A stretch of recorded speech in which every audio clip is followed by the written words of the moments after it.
Brett Malinowski is a content creator with over 750,000 followers across platforms and is now the head of marketing at Whop. Content Rewards is the reason I joined Whop. We want people to be able to build full-blown software apps and then sell it to creators, and creators can offer it in their communities. In this episode, he shared his framework for creating viral YouTube videos, scaling content systems across thousands of different creators, and a whole lot more. It's just really important to be on the lookout of where's the attention at? Is there a gap in who's getting the views? Is it small channels getting the views, or is it the traditional players? And if you see that gap, insert yourself, and you should be able to gain an audience. This is a must-watch for anyone looking to build a brand in 2025. We talk about how to spot trends. We talk about how to leverage AI in all of your content workflow. When you make content on a novel thing, it does extremely well. And so I would play in the dynamic of AI or AI video or whatever it is. I would create an offer that was more novel. We talk about how to scale your business, whether that's a community product or a brand or an info product. In business, I would say titles.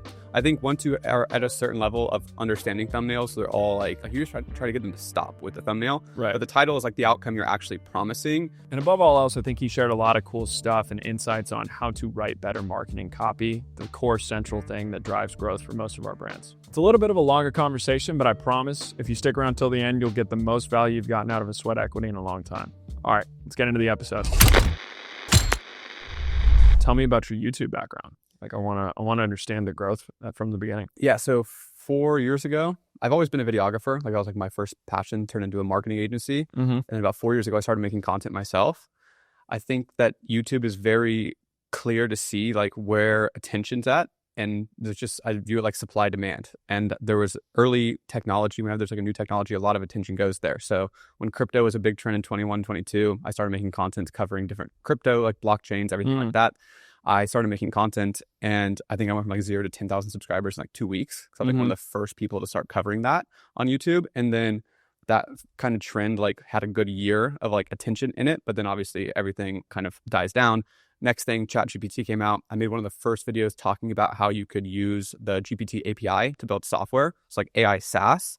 Got another 100,000 subscribers in a month. That was a huge growth spurt.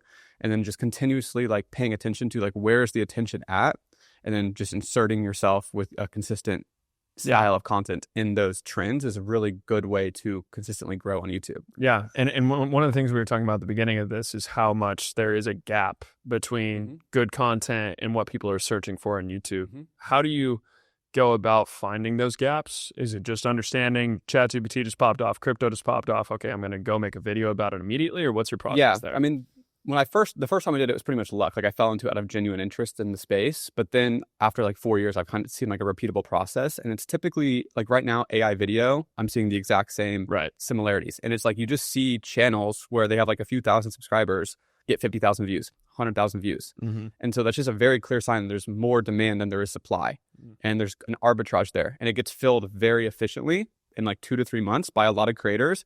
But almost every big creator you're seeing in the personal brand business space pretty much always insert themselves during one of these arbitrage moments. And then there's 5 new creators who now become permanent main characters. Right. And they continue to make content. And the smart ones will pivot to see where the attention is. But just really important to be on the lookout of where's the attention at? Is there a gap in who's getting the views? Is it small channels getting the views, or is it the traditional players? And if you see that gap, insert yourself, and you should be able to gain an audience. Yeah, let's talk about getting views too, because something that, in full transparency, our struggle as a podcast, I think, has been packaging. And this is a concept Patty Galloway talks about. I'm sure you're very familiar. Walk me through your packaging process, because I think that's something you do really, really well, and our audience would learn a lot from. Yeah, so everything on my YouTube channel is done by me, 100%. I don't have any other person on my team. My girlfriend does my thumbnails. Okay. I'm the psychologist behind it. And so my whole approach to YouTube is psychology. First and foremost, just with any personal brand, you want to be making eye contact with the camera. And so if you have a thumbnail, you want to be looking at the person, because there's just something about making eye contact with someone where you feel subconsciously obligated to look back. Totally. So you always want to be looking them straight in the face. Yeah. That was really direct there. Good. Yeah. Yeah. You didn't break one time. Yeah. Next, you want it to be really bright. And so I'm going to use a thumbnail tool called wouldyu.click, which basically lets you see your thumbnail on a mock feed next to your competitors. So I'll put Alex Ramosi in there, I'll put Iman in there, I'll put anyone else in my niche. And then I will put my thumbnail up there just to see, does this pop? Now, to make it pop, I like to use a picture that looks like a real office, but it has contrasting colors that will look good on dark mode and light mode. So I'm going to use like a real office space like this with windows like kind of blown out with some greenery, because that's going to pop on both colors. I'm going to blur that out, insert myself there. I'll have one outcome. So in my space, it's making money. So it's usually $100,000 a month, $2,739 per day, whatever it is. Right. Big text up top. And then I'll put like the category. And so for me, I'm making a lot of content on software. So I'll just put SaaS. So that way the people that are seeing this in my target audience will know, okay, if I want to make $100,000, my desired outcome in my demographic, this video is for me. And that's just trying to get their attention. So have you heard of Cocomelon? The kids show. So apparently they pioneered retention editing. I don't know if you knew that. I did not know they did that. Everyone says it was Mr. Beast, but actually Cocomelon was this kids show that scientifically knew that kids would like continue to maintain attention as long as they cut every 1 or 2 seconds. Interesting. And that's all I could think about while you were talking about that is you're just like, click me, like, and you understand that people are skimming. You know, it's like, okay, someone interested in SaaS wants to make money, boom, like high saturation, just click here, right?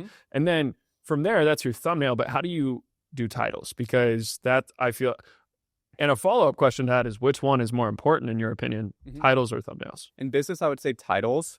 I think once you are at a certain level of understanding thumbnails, they're all like going to do like you just try to get them to stop with the thumbnail. Right. But the title is like the outcome you're actually promising and like what you're going to deliver.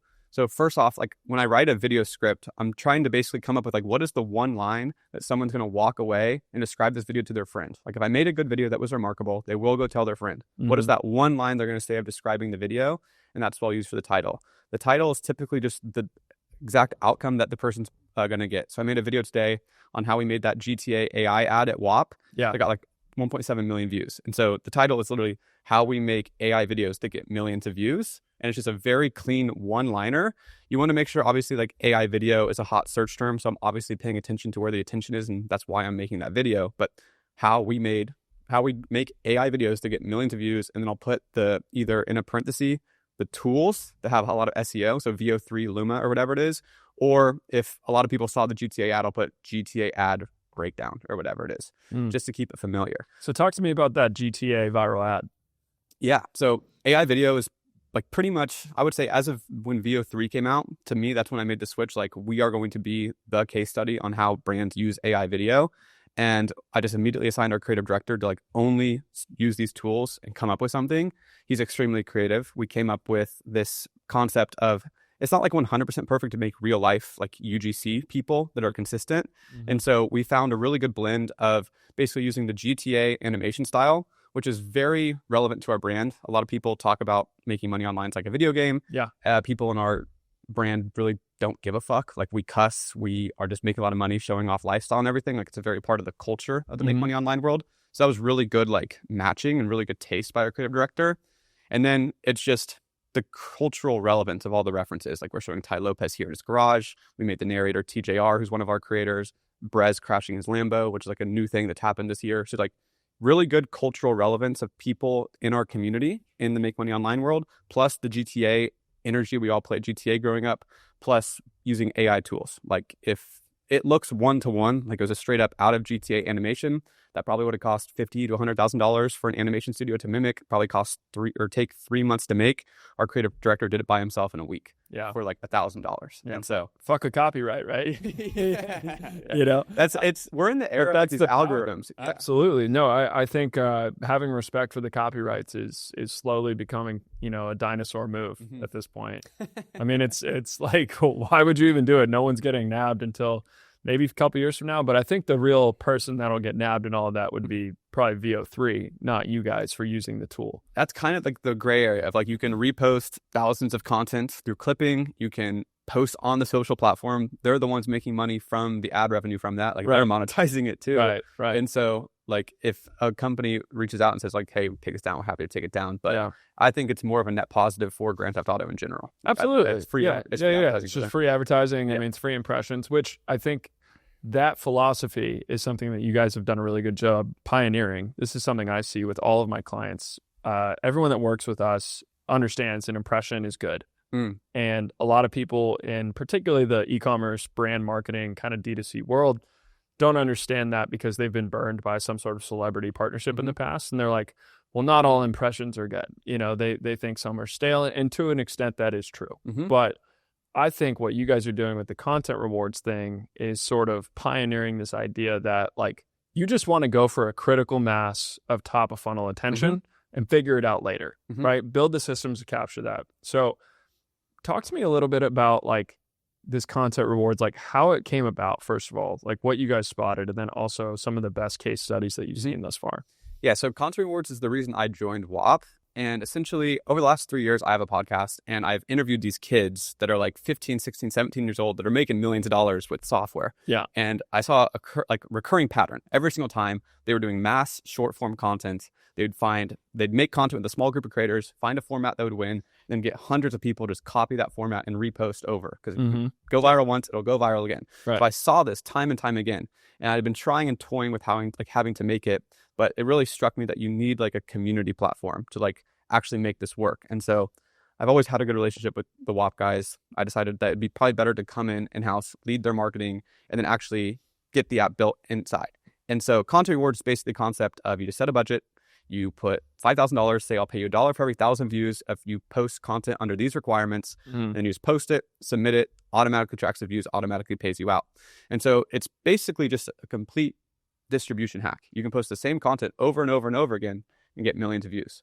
And so the app itself was something that we were seeing happening in the underground world. Like we were seeing these people do it in Discords, and they were making a lot of money. And it was people like Mr. Beast. It was like the biggest creators were doing this already. And we just kind of observed that. Saw it was a really clunky way of happening, and really just said, okay, we can probably structure this. We have good payments infrastructure. We have a community platform. Let's just make this a better tool for marketers and clippers to just come together. Are you looking at expanding it at all to Twitter, Reddit, stuff like that? Because I think what Stake does on Twitter is fascinating, where they post those, old viral Twitter memes and then will watermark it with their logo because they can't advertise traditionally. And something that I think you guys have done an amazing job of, again, not to, neck you a little too hard, is like, I think y'all have taken the gray and you're productizing it, right? It's like that gray area. You're going to say, we're going to make this actually something you can just seamlessly use, right? So like, how are you going to expand into different channels for content? So we have Twitter. I don't think we'll expand to Reddit. I don't know how much that would work. It could. I've seen some really interesting shit recently. It's not a bad idea. We're actually like working with an external team now on it to help like run it. Because to be honest, it's like it became such a big thing inside of Whop that it almost is like a second business inside our business. And so we kind of want Whop apps to be like, we just want to build the tech for other people to build Whop apps, kind of like the Shopify app store. You can build an app for people to use for their stores. Yeah. We want people to be able to build full-blown software apps and then sell it to creators, and the creators can offer it in their communities. So we're working with a separate team. I'll mention that. But at the end of the day, I do think that it's really at the early stages. Stake is exactly who I saw. Like that was like the moment where I'm like, okay, this is like systemized. Like I've never seen this many videos get this many views across this many accounts. Like something is happening. And that's what triggered me to like deeply investigate the Discord servers.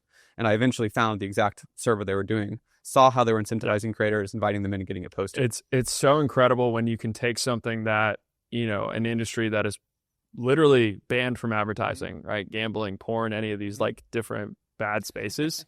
And you're like, okay, well, they have to get extremely creative to go viral because they're banned from traditional means. If you can harness that stuff and take it to, your brand, whether you're even, $5 million a year e-com brand or a SaaS company, like whatever it is, then you're going to have such a leg up on your competitors because they're not chronically online enough to even know that that's happening. 100%. And the earlier you are to it too, like the bigger the delta of the opportunity that you capture. Like that's something I learned at YouTube. Like if you're the first or second people to cover a topic, you get like 2 million views. But if you're third, it goes down to like 200,000, like very drastic. Yeah. A lot of the stuff I'm hearing from you is really interesting in terms of a bias for action, because I saw ChatGPT, like we all saw ChatGPT in 2022, and you were like, no, I'm going to actually like aggressively attack this immediately and capture as much of this attention as possible. And you've seen, I'm actually annoyed by this niche, not you in particular, but like a lot of people, AI creators, AI focused creators, were also crypto creators, kind of the trajectory that you're talking about. It's like, they kind of just pop from, I'm thinking in particular, there's this guy who is on Twitter and he'll just post like, this guy literally found the hack to, build vibe code a $10,000 a month SaaS. and he'll just like repost some viral tweet about AI, Mhm. and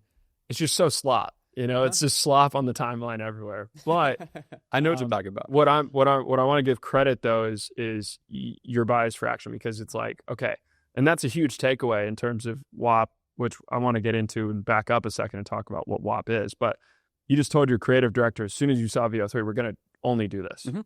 I think like that's something a lot of people, when I talk to successful brand owners, the big one in the e-com world is TikTok Shop. I'm obviously very biased. I run a large TikTok Shop agency, but I've seen how much that can change a business's retail position after going viral on TikTok. And that just only comes from the people who are jumping on that trend. Mhm. Immediately where there's smoke, there's fire. Oh my gosh, TikTok virality is crazy. I'm going to go invest as much as I can in it. And so I think that's like a really key takeaway, is like, go have a bias for action towards these trends and then jump on them immediately. 100%. I think the jumping from that crypto to AI thing, there was like probably a 3-week period where I was like, I'm the crypto guy. Like I had it was like tied to my identity. Yeah. But I was like finding myself like obsessed with learning about ChatGPT, using it, going into the back into the APIs. So the one thing to my defense on this is that I have a development agency throughout the entire time. Okay. And so we were just building smart contracts for people. Then we pivoted to building AI software for people. And so we could develop anything. It's just like objectively from a business decision, where is the demand? Absolutely. What's the best like audience Absolutely. to attract? So I am very like, I use my YouTube channel really strategically and intentionally to just make content for people in my target demographic and then subtly promote my business. And so it's always just been like future technologies where I see attention at, and we'd position our development agency to build people, like get their attention and build for them if they wanted to do something. I mean, I would actually say one of the biggest things that separates my respect for certain content creators versus others is like the business underneath their media. Mm-hmm. Because a lot of people are good content creators, but they're not making bread. Mm-hmm. And I'm kind of like, Yeah. what are you doing with all this attention, right? Like if you were so smart, you would actually be running it up on something as well. And you'd be an entrepreneur, not just a content creator. I would say that is the most important thing to understand. Like I always choose the business model first before I ever make a piece of content. Mm-hmm. And I made content knowing that I was going to start a business. And so I thought, like, what was my content thesis to attract my target demographic to then convert them into that business? Like that, you have to start at the bottom. It's called content thesis. So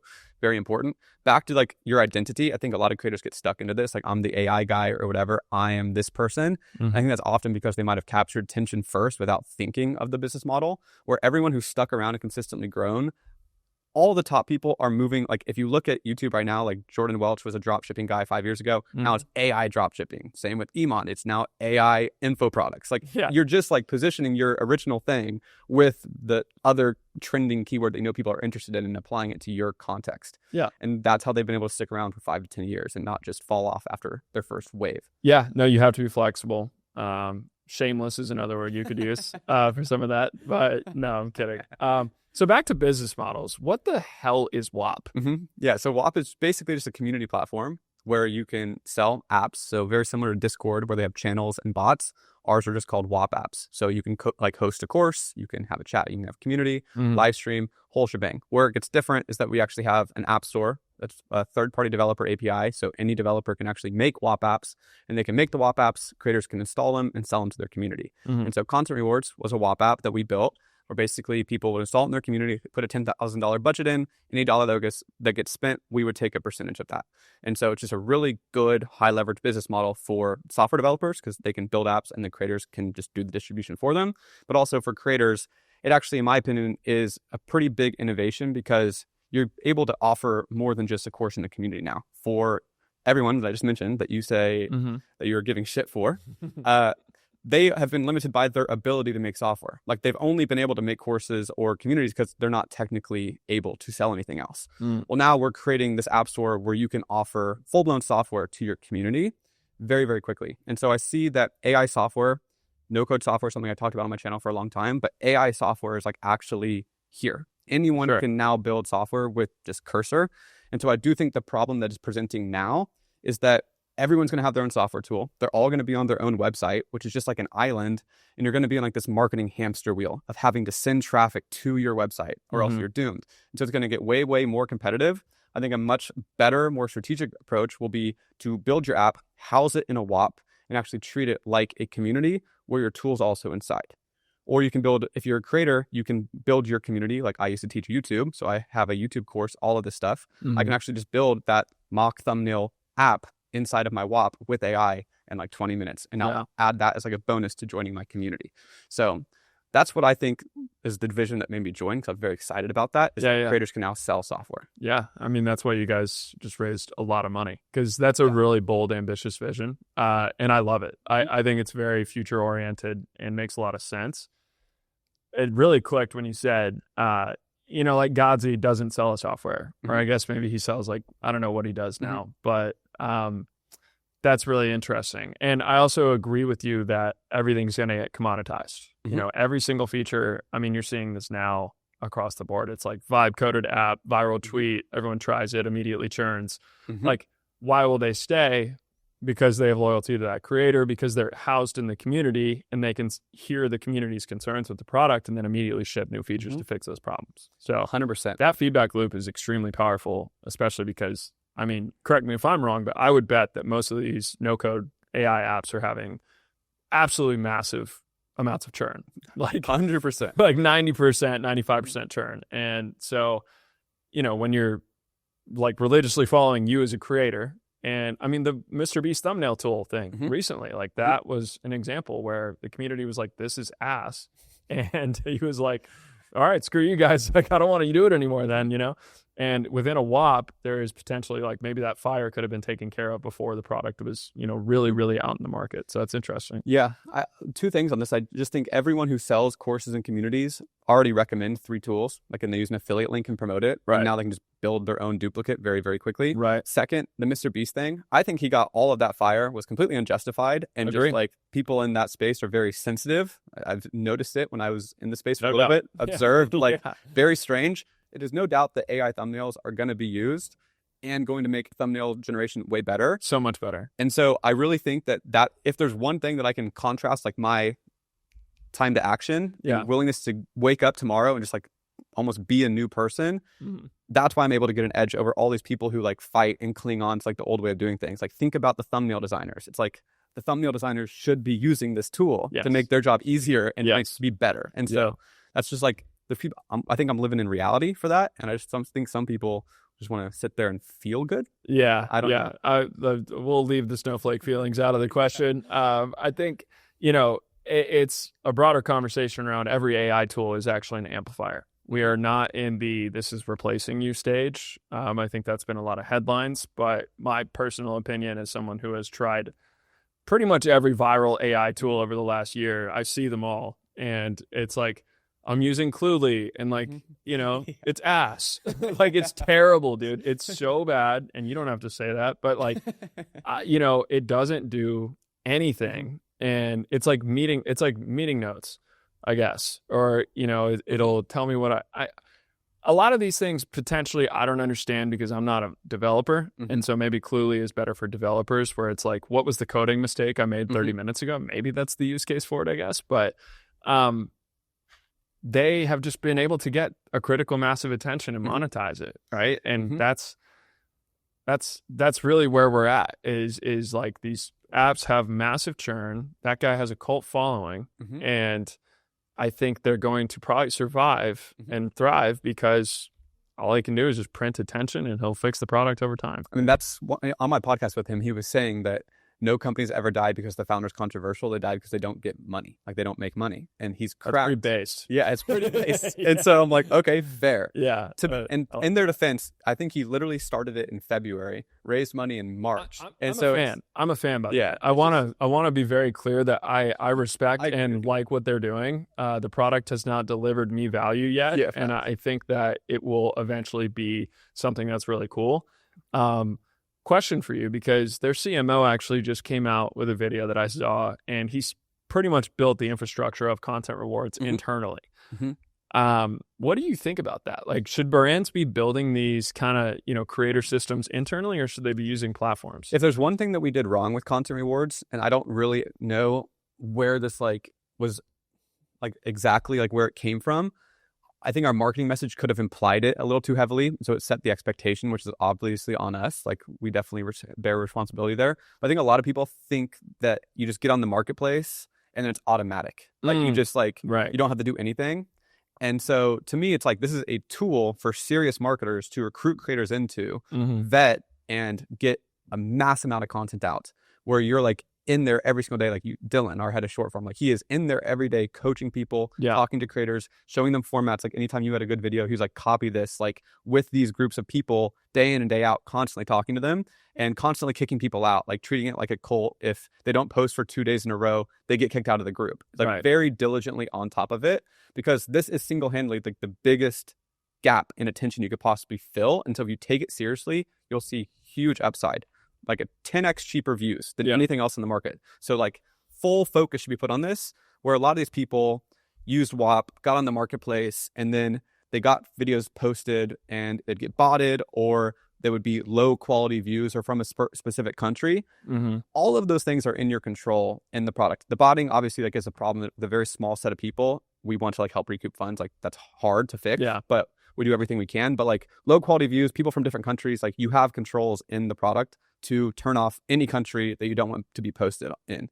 You can turn off and control anyone who comes into your group that makes low quality content. You just kick them out and make it a wait list. So to me, I don't think that they should be doing in-house tools unless they feel like they can make a better product. But I don't think that that's the case. I think that they just didn't quite understand. Yeah. Because I mean, the other way to do this is build their own Discord server, right? I mean, that's probably what Cluely is doing, I'm assuming. Yeah, it's just tracking payments. Yeah. Like they could have built a bot to track payments and manually pay them out. The clipper doesn't know how much they're earning in sequence. Like it's a much worse experience. Totally. I actually personally used it for I should have used it on the Drake video. I didn't get paid any shit extra on that. So, you guys owe me. But on the Drewski one, I think I made like 3 racks. Yeah. Which is crazy. I made $3,000 on an already sponsored post. And, that was, I mean, just free low-hanging fruit money for anyone to do, right? Like this is something that if you have a pulse and an iPhone and, you can look up stuff on the internet, you could go find this information and post about Whop and make thousands and thousands of dollars as a side hustle.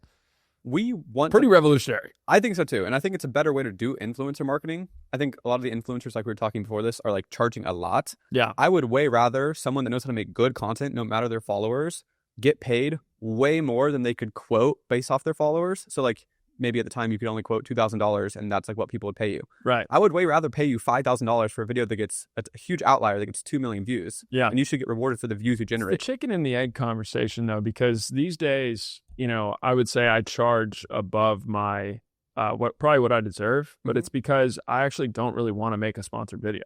Like I'm at a point where that's taking away from my other ventures where my hourly rate is very, very high, and I don't want to spend an hour and a half on a video for a brand that I'm not that big of a fan of. So if it's like a random AI company reaches out to me on IG and they're like, "What's your rate?" I'm like, like 6 racks. Yeah, you definitely hit them with. I know that is not fair whatsoever. They're not going to get any ROI out of that, or they might, dude. I don't know. I mean, some of these enterprise SaaS brands, like 6 clients that come from a video.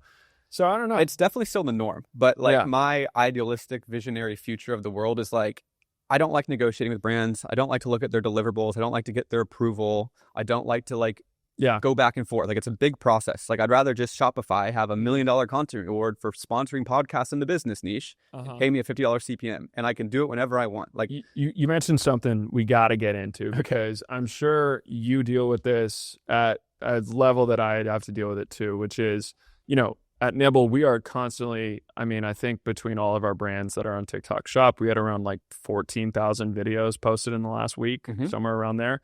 So that's an insurmountable amount of content to track and be like, was this brand friendly? Right? Yeah.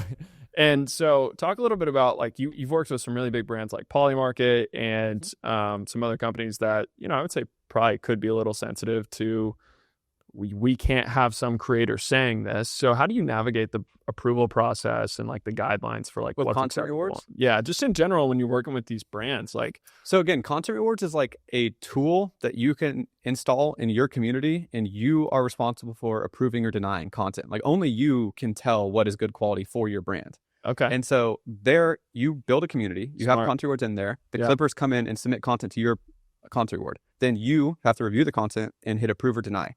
you always retain the right to deny if it doesn't meet quality levels of your brand. Like that's very clearly stated there. Right. And so it's 100% up to you to decide that. You just have to watch the content and just not blindly approve content, which again, I think we could have done a better job of educating people on, but that is the reality. It's like only the brand can decide. And so when you did the Drake one, when you did the Party Next Door one on the record, you had this is going on my channel, so they can't come after you.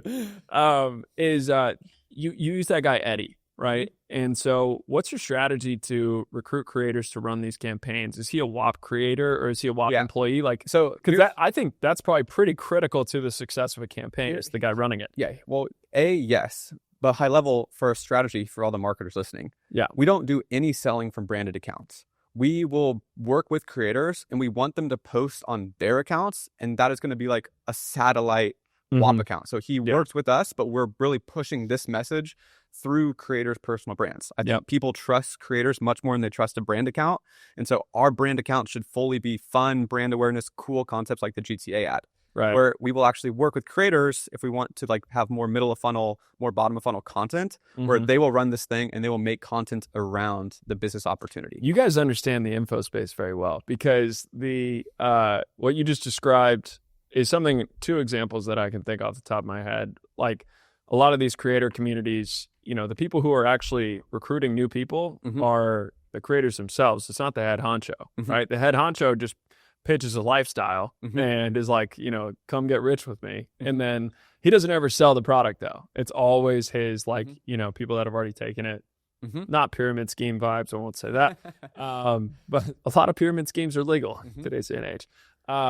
And so that's one thing. And then do you know Hudson from Comfort Clothing? They're the number one apparel brand on TikTok. And I mean, they're going to do north of 500 million this year. It's like third year of business. It's unbelievable what they've done. He scaled up a creator system where, you know, they use all these people, pay them a percentage of ad spend or, you know, a commission on their meta ads. And he's like, I never will ever reach out to a creator. Like, I'm not the one recruiting them. I want my top creators to reach out to other people they think are a good fit. And I want to give them autonomy to recruit because that trust is there. 100%. You know, there's like, you're not getting sold something. Instead, you're just getting an opportunity. Right. And that's a huge difference. The creator world is very like us versus them. Brands are always trying to extract from us. Like they're coming to us, they're trying to use our audience to get a return. And so that's very much like from the creator's lens, extractive. And like you were saying earlier, you don't want to work with a brand you're not familiar with, comfortable with, or whatever. And so that's a very real thing. And so for me as a creator, huge advantage because I can go to all of they're literally my friends. Half of them have been on my podcast. Right. I can reach out to all of them. If I haven't met the person, I'm one creator friend away from another creator referral. Yeah. And so it's absolutely crucial. I think another thing, if you're doing marketing at a big company, like your marketing team should have hundreds of thousands of followers on social media, or do they really understand marketing? Like if you know how to get followers, you will have followers. And whether it's your personal brand account or theme pages, I don't care. But like it's unexcusable for anyone on your marketing team to not have some sort of social media following. Yep. Everyone on my team, I think the average age is 21.5. They've either all made $1 million or have 100,000 followers on a social media platform. So very important in my opinion. That's an absolutely outrageous stat. But I think what you just described is a plague, an absolute plague on every marketing team in the country, because you run into a situation where there is a quote unquote creative strategist who has never gone viral. Right? Like, what are we even talking about? There's like, no conversation needed. Yeah. If you don't want to put in the work, goodness gracious, dude. I had a client, very recent client, and their head of growth came in and was like, yo, are we going to approve all these creators for samples? Like, have we checked that they're good fits, good brand fits? And I'm like, dude, like, what is a good brand fit in this day and age? Like any creator can take a unique angle and expand your TAM tremendously. Regardless, I was like, you know what? If you want, go check out the individual creator's profile. Do that before we approve the sample. She goes, where do I do that? Why are you asking? Why are you even trying to be involved in this process if you don't know where to find that? And I just think that is marketing teams at scale right now. It's this, plague of like just dinosaurs, right? I mean, it's how are you a creative strategist if you're not going viral? How are you a media buyer if you haven't spent your own dollars? It's a very obvious tell. Even like if someone asks you how many followers someone have, like that is so irrelevant now. Yeah. Like I even have like the ego, I'd say if I see someone who can make good content, like they know how to do hooks, they know how to layer in psychology, they know how to tell a story, they know pacing. Right. I could tell them just the right content to make on the right topic right now in the market, and that would get them 10 times more views than they're getting on any of their other content. And For sure. You can kind of identify that. And so, you know what's interesting with you guys, because we did a brand deal, and I've done a few since, and they're all making me submit these concept docs. And they're like, will you submit your concepts by end of day Wednesday? And I'm like, what are you doing? Give me a deadline. Like, do you want me to make a good video or not? Like, I'm going to go try and make a good video. And that is hard for a lot of people to, release control of, I think, because there's not trust that someone's going to be able to do something on brand. But ultimately, that is in the selection process, right? That is not something that happens after you selected the creator. The minute you start telling a creator specifically what to do, I think you're cooked. I think the creative energy just gets sucked out. Like they are the pro. You're working with that person because the motivation. Exactly. Because you're not truthfully expressing yourself or your true opinion on something. And so you're like, all right, whatever. Like, I'm just going to mail in this professional thing. Yeah. The main thing I say is like, this is the objective. Like, we're trying to grow content awards. This is a cool topic that you could make content on, but make whatever you want. We're excited. We don't really do contracts. We don't really do like any sort of like approval process. It's just like, we want videos on this. Are you down? We think you make great content. Sick. Make your version of it. Yeah. And I mean, you're obviously dealing with a very young group. You just said the average age of your marketing team is 21 and a half, which is not old enough to graduate college. So I often joke, I don't want to hire marketers that are off of their parents' insurance because that's 26. And so, and the most success I've had with hiring new marketers was a TikTok creator herself, and she's now my head of operations, does an amazing job. And she understood how to manage creators. She was like in corporate America, and then proceeded to, she was making TikToks for fun / just like side income. I'm pretty bullish on that. Right. And then the other guy, he was a creator himself. So, he had 100,000 followers, a lot of faceless stuff. The minute I saw the faceless thing, I was like, oh, you get like the internet. There's skill. Yeah, like that is like pure play, like, because, I mean, TAM, right? TAM is the biggest thing that everyone doesn't understand, is like, what is the total addressable market of your idea? And if you're someone who creates theme page content, which was motivational in his case, it's like, you're just going after a massive TAM. Like, it's such a big market. If you crack the right thing, it'll hit. And so that shows that he had the taste to be able to crack it, right? He could copyright properly. And so that was the social proof.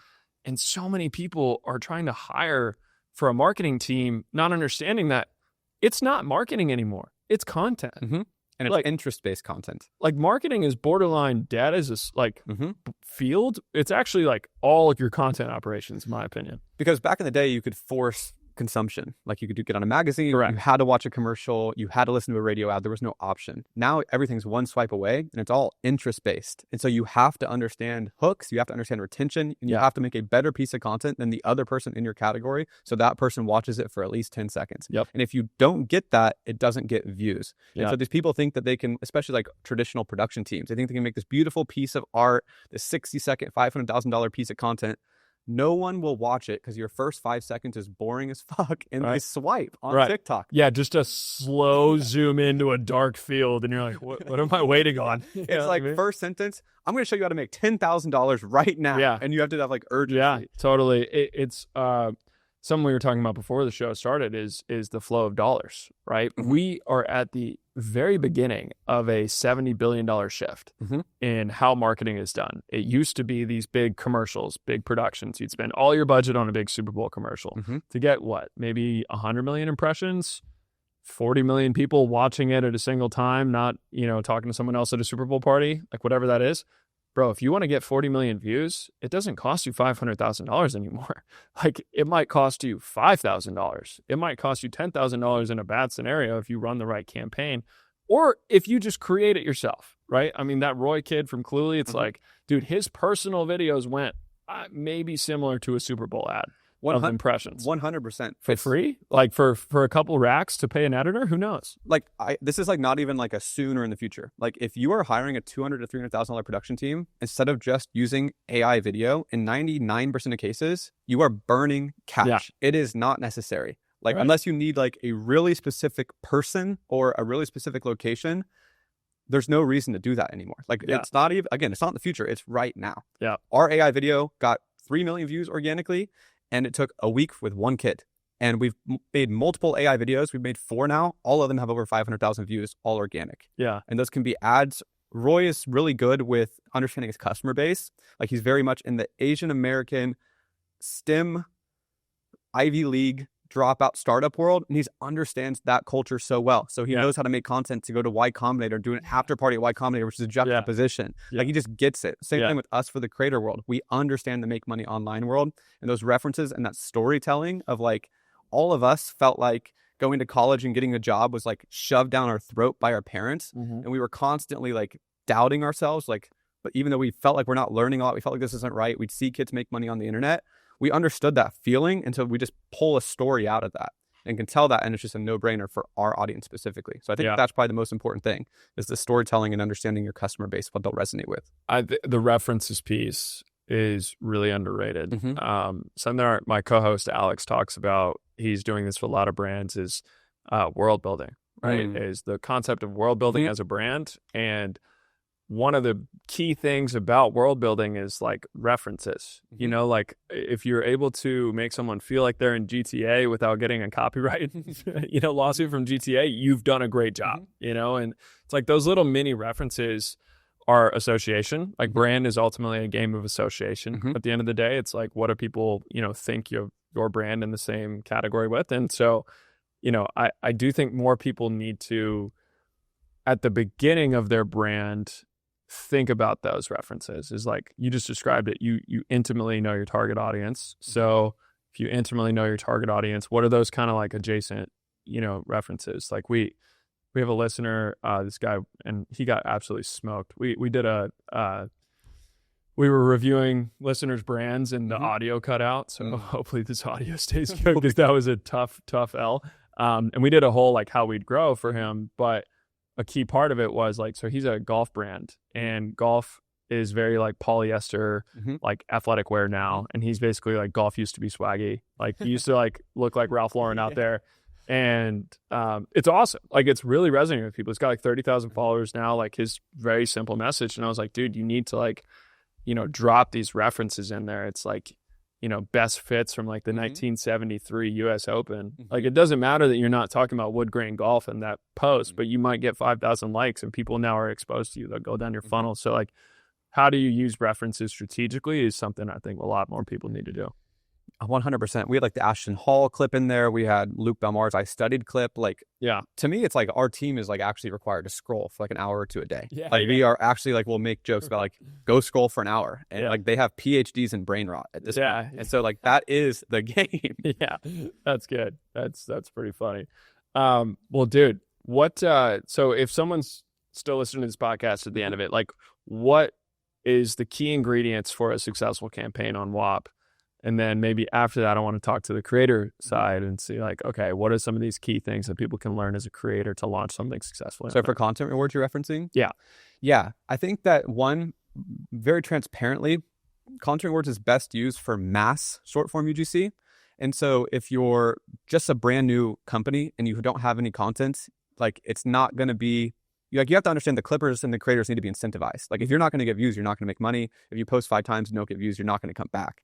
And so I think the number one thing is like, if you're just starting out and you want to start growing with UGC, pay like 3 creators $500, $1,000 a month retainer to post once a day, and just work with them every single day and like do research, make a list of 100 of the most popular videos in your niche. Just search the word on TikTok, find 100 videos, find those formats, find 3 creators that you know how to make good content, pay them a retainer, have them post every single day, and work with them and have them look at their retention graphs. Once they looked at their retention graphs, once you're giving them more formats, you will find something that works better than the other ones. Whether it's 1 million views or 50,000 views, it'll work better. Once you have that format, then you can go make a content rewards campaign on Whop. Then you can say, these are the exact videos for our brand that are working.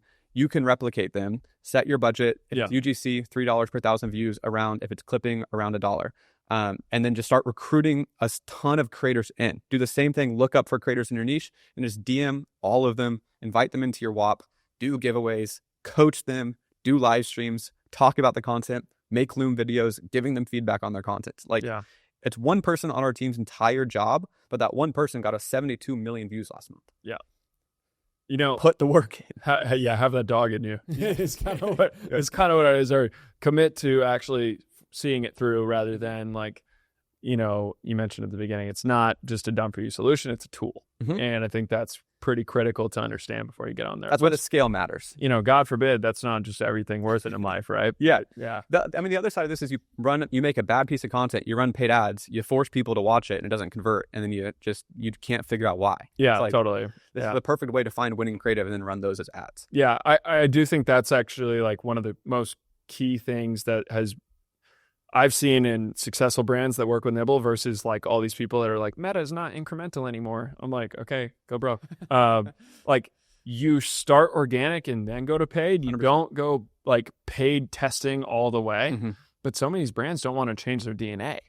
You know, they don't want to introduce people that can even think of good organic concepts. They want like the social media manager to like, you know, go do a trend and like for sure zero like emotion or psychology in the video. Yeah, I'm very much like the Google 7-11-4 rule as well, like 7 hours of content, 11 different pieces of content, 4 different platforms. And so like, even if I'm going to start doing paid ads, I'm still going to start with mass short form UGC, start getting the word Whop in their head. Yeah. And then start posting really cool likeness based content on our main socials to get people like want to like have brand affinity. And then we'll introduce paid ads after we've tested find winning content. There's more bottom of funnel to push them down. Yeah. Like we'll never just run cold ads out the gate by itself alone, because you're going to blame the creative or you're going to blame the funnel when in reality like no one is at all. You can warm them up a little bit before they see an ad. Totally. And then the last thing I want to cover is just like, say you're a creator and you want to launch something on Whop, like what's kind of a framework for someone to understand what they should sell / like, you know, just generally create the most successful launch. Yeah. At the end of the day, we're also a payment processor, and we have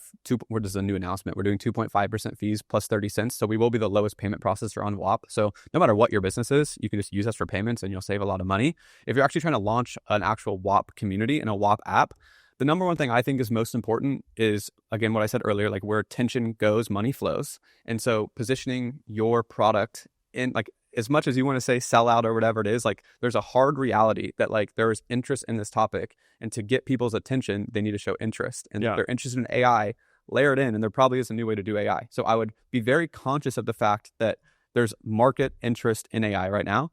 And then simultaneously, I would try to create something novel. So the reason content rewards worked so well on social media is because it was novel, it was new. There was already interesting clipping, but no one had ever really productized it. Right. And so when you make content on a novel thing, it does extremely well.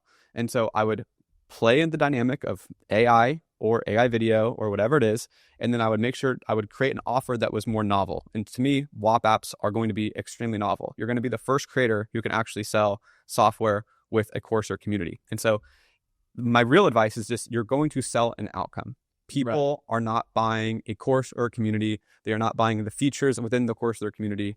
They want to learn one thing: how to get millions of views with AI video target demographic. Yep. And so just make sure you're really focused on the outcome. Make sure you're making content that's actually new. I think the one thing of YouTube is I've always done something, like I've always learned something, done it, got results, then make a video on it. And so I can show exactly the entire story end to end, and not just did a little bit of research and made a video. And so I think making a full, like actually valuable video that doesn't exist, like if you can watch another YouTube video that you're about to make that's on the exact same topic and it says the exact same stuff, it's not going to work because people are not going to share it. People are not going to keep watching. They've seen it before. So you have to have net new information in your video content, and you have to make sure you're promising a clear outcome that people in demographic always promise the outcome, promise the transformation, show them how to do it. Exactly. Yep.